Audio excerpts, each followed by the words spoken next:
In the vast library of human conflict, one slender volume has cast a shadow longer than any other. It is not a chronicle of great battles or a roster of heroic kings. It is a blueprint, a code for victory so profound that for over 2.5 millennia, generals, emperors, CEOs, and strategists have sought its secrets. This is the art of war, and its central promise is not merely victory, but invincibility. But what is this invincibility? It is not about having the largest army or the sharpest swords.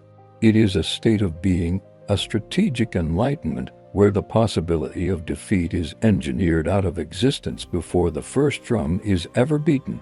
To understand this, we must journey back to its source, to a time of chaos and bloodshed that forged this masterpiece of strategy. Imagine a world torn asunder. This was the spring and autumn period of ancient China, slowly descending into the unbridled carnage of the Warring States era. The old Zhou dynasty was a hollow shell, its authority gone. In its place, hundreds of petty states rose and fell, locked in a Darwinian struggle for survival. Alliances were made of smoke, treaties written in disappearing ink, betrayal was daily currency, and annihilation was the price of a single misstep. In this crucible of perpetual warfare, a man known as Sun Wu or Sun Tzu emerged.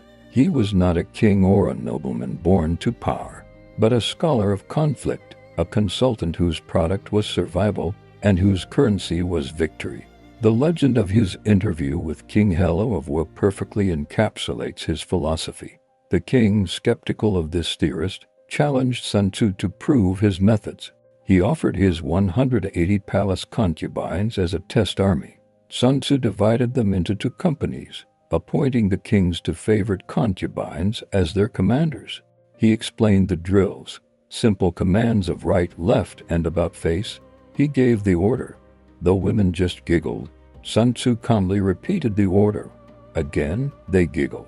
He then said, "If the commands are not clear, it is the general's fault." He explained them once more with utmost clarity. He gave the order a 3rd time. The women burst into laughter. Sun Tzu's face became stone. If the commands are clear, but the soldiers do not obey, it is the fault of the officers. He ordered the 2 favorite concubines, the officers, to be executed. The king, horrified, pleaded for their lives. Sun Tzu's reply was chilling and absolute. "I have already been appointed general." When a general is in command of his army, he is not bound by the orders of his sovereign. The executions were carried out. When he gave the next command, the remaining women drilled with perfect, silent precision. This brutal demonstration was not about cruelty. It was about establishing the absolute, non-negotiable foundation of any successful operation: order, discipline, and the unquestionable authority of command. It was the first step toward invincibility, total control over your own instrument. Without this, all other strategies are useless. But this is merely the preface. The true core of his teachings lies in a far more subtle and cerebral realm. The first and most famous principle is often quoted: know the enemy and know yourself, and you will not be imperiled in 100 battles. This sounds like simple common sense, but its depth is almost always underestimated. It is not a checklist of troop numbers and supply lines. To know yourself means a ruthless, unflinching audit of your own strengths, weaknesses, logistics, morale, and the psychological state of your commanders and troops. Are your men homesick? Are your supply lines overextended? Is your commander arrogant? Is your own government unified behind the war effort? These are the internal cracks that can shatter an army from within. To know the enemy is to go beyond reconnaissance. It is to enter the mind of the opposing general. What is his character? Is he cautious or reckless, vain or humble? What are the cultural tensions within his army? Are his northern troops comfortable on southern rivers? Are his mercenaries loyal? Sun Tzu teaches that you must understand the enemy's hopes and fears, his political pressures, and his personal blind spots. The Battle of Red Cliffs in 208 AD is a monumental testament to this principle. The northern warlord Cao Cao, having unified the north of China, led a colossal army, perhaps numbering over 200,000 south to conquer the allied forces of Liu Bei and Sun Quan, who could barely muster 50,000 men. On paper, Cao Cao was invincible. His victory seemed a mathematical certainty. But the allied commanders, Zhou Yu and Zhu Zhiliang, knew themselves and their enemy. They knew their own strengths. They were fighting on home ground. Their troops were elite sailors, and they were masters of naval warfare on the Yangtze River. More importantly, they knew Cao Cao. They knew his army was composed largely of northern infantry who were unused to the damp southern climate and prone to sickness.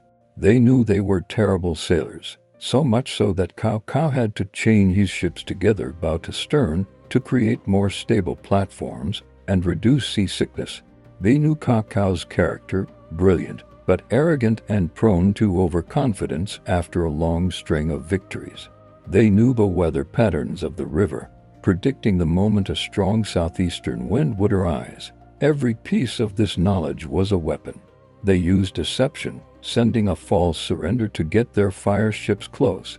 They exploited the chained-together ships, turning a solution into a fatal vulnerability.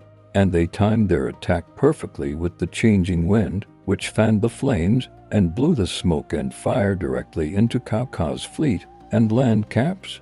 The result was not a battle. It was an apocalypse. Cao Cao's invincible army was annihilated, not by superior numbers, but by superior knowledge. The Allies won because they understood the entire ecosystem of the conflict: the terrain, the weather, the technology, the culture, and most critically, the psychology of every player involved. This leads directly to Sun Tzu's second pillar. All warfare is based on deception. If knowledge is the goal, deception is the primary tool. Sun Tzu writes, "When able to attack, we must seem unable. When using our forces, we must seem inactive. When we are near, we must make the enemy believe we are far away. When far away, we must make him believe we are near." This is the art of shaping your enemy's reality.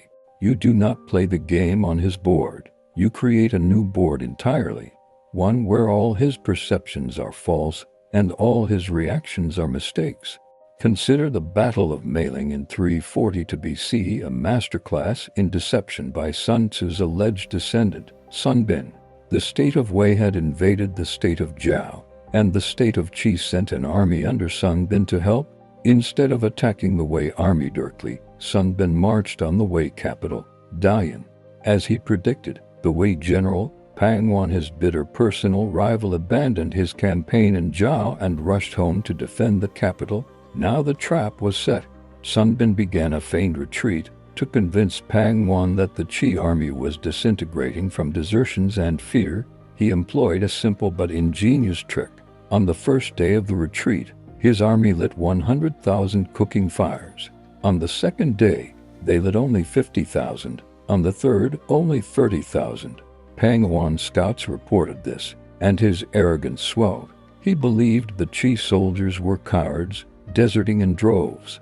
Convinced he could catch the remnants of the Qi army with a small, fast-moving elite force, he abandoned his main infantry and cavalry and raced ahead.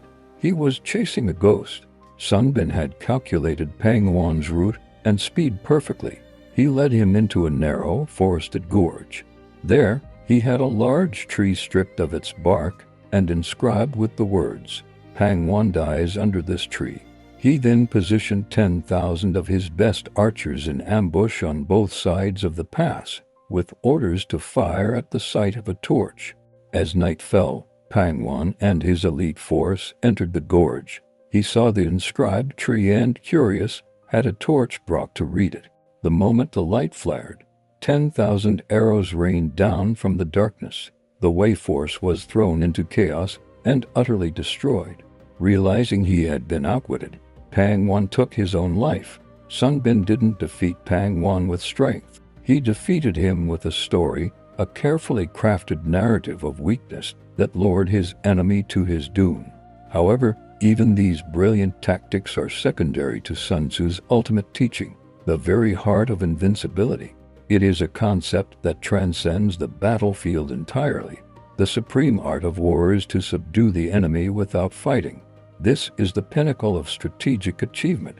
A bloody victory is still a form of failure. It costs resources, lives, and political capital. It creates bitterness and sows the seeds of future revenge.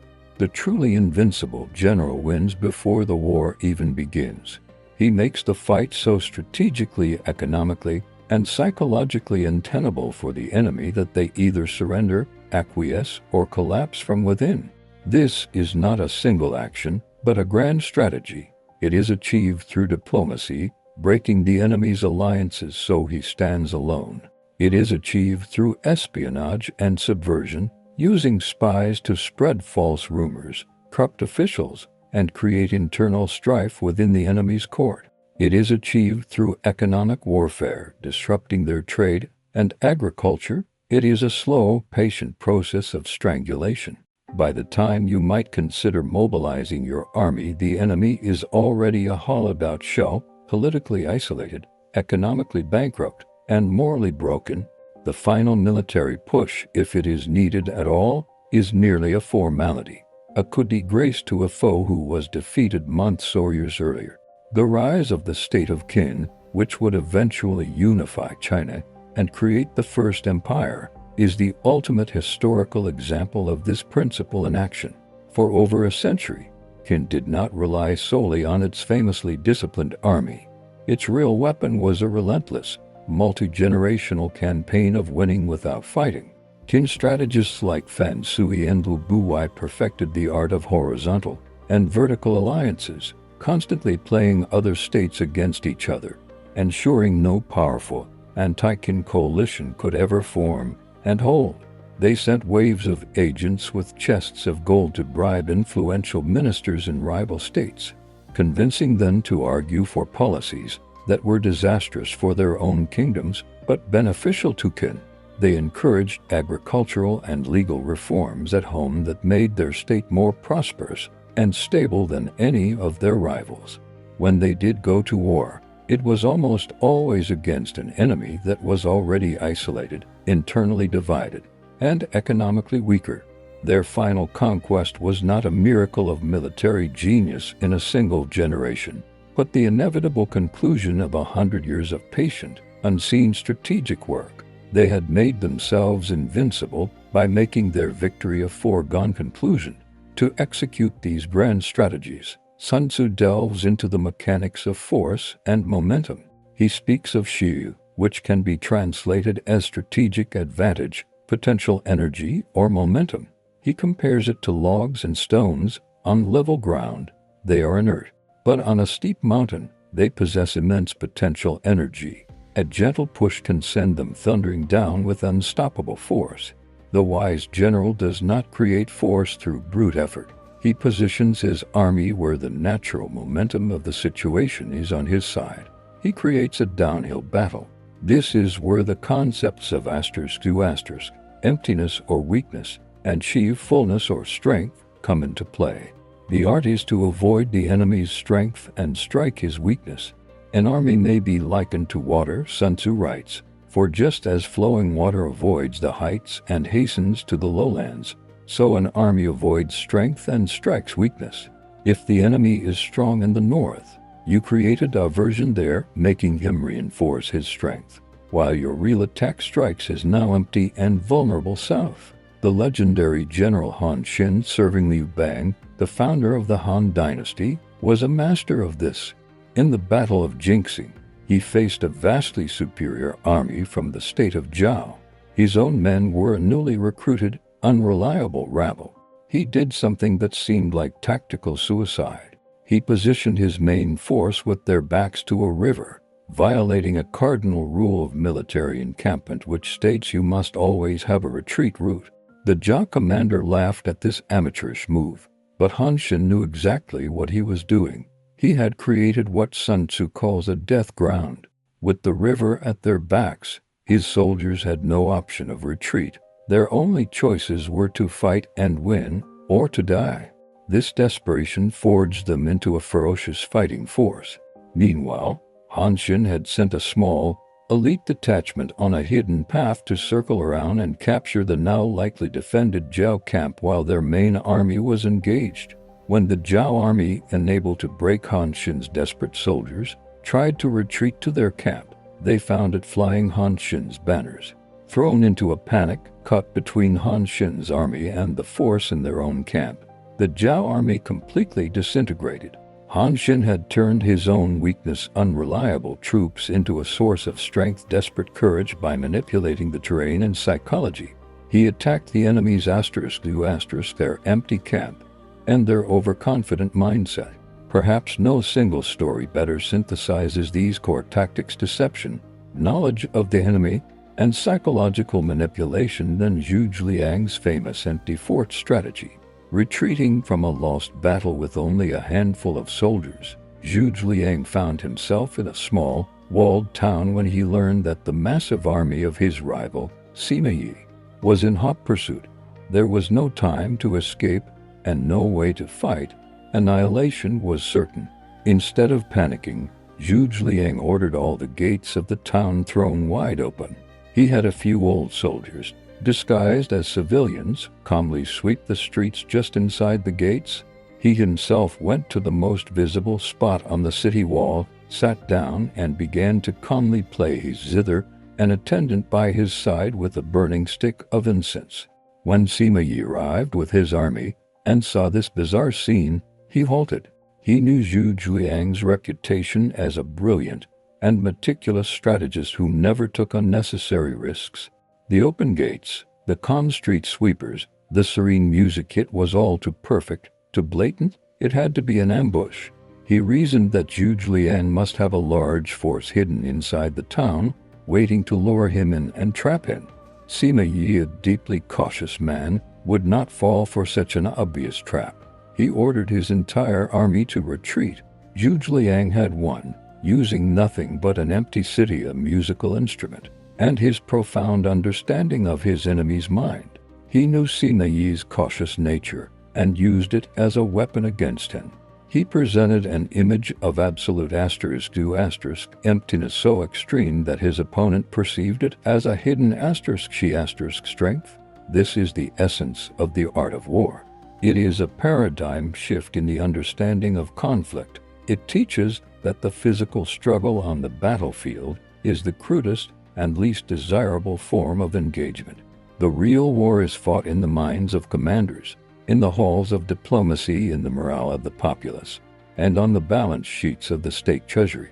It is a war of information, perception, and psychology. Invincibility, therefore, is not a mythical armor. It is the product of supreme awareness and meticulous preparation.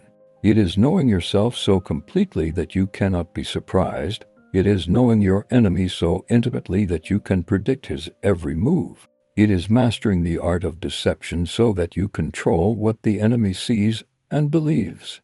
And it is aspiring to the highest wisdom, shaping the strategic landscape so thoroughly in your favor that your objectives are achieved with minimal, or even zero, bloodshed. The art of war does not teach you how to fight. It teaches you how to win. And it reveals that the greatest victory is not found in the clash of steel, but in the quiet, calculated maneuvers that make the clash of steel unnecessary. Invincibility is not found in the strength of your sword, but in the mind that knows when, where, and if to draw it at all.